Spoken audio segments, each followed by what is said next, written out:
Mayor, Vice Mayor, nagkakabagyan namin. Nagiti kayo, di taga sentro dos, apo.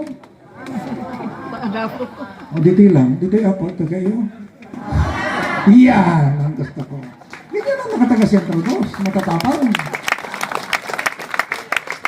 Sa pagbigyan nyo, apo, dahil dito nga chance, dito nga pinili, dito ito, ti makatulong to ng kanya.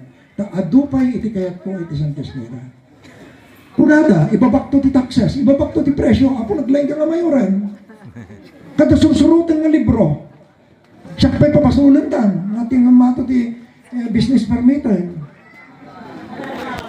My God! At isuda ti nagarami, pinirmahan ni Vice Mayor, hindi ta kanya, paki-implement to, apo mayor. Hindi na-implement ko, impapasol ta kanya, di naramit ta.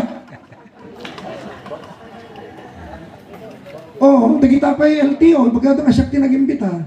Dagita resim. Kung nata, isurat din ang pasarden. Kung nata, under piparday ta, at bulan, at susurutan tayo ng regulasyon. Ibalik ko ito amin, o apo. Ibabanto ko ng presyo.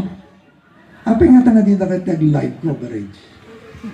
Natuti ko, bulong-bulong da. Pangalagay, amo yun, natatalino amin nga taga Sanchez Miran. Na-observa ka di 2022.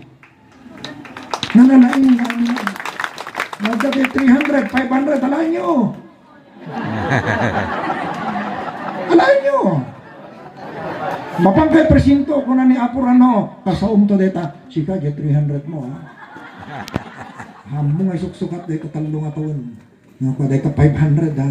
Nagdanto kay Karida, sumaran mo tuloy 500. At nag-ibaga, ang damot, madanagan ako, naluksawa ko, dapat yung Vice Mayor na, na-infeksyonan. Muna ba tayo sinungalingan? Kasama maka-Diyos na ita, kunana. Agbalo na iti, mas mabasol na. My God, sino ba ako nga, Uray Mayora, kaya klatagi pabalo doon? Inu-questionan pa niya yung pamatik. Kunak narot ko, inilang ipasa na laki ni Darwinan. At dapat may isa nga sa anak mo, SB ta. Nabulsak tayo di 2022 kung nata. Siguro, di pinagpili na kanya. Nabulsak tayo sa taga Sanchez Mira. Malagip ko lang, first time nga ibagak na ito. At dato nga bulsak. Taga Tukitok, kung taga Magakan.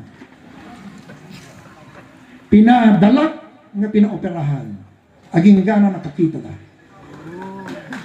Ginastos ko sa sarili kong pera, 2021. Amuyo ako, life is unfair. Apay, 5 na taon na makakita dahil lang sa 50,000.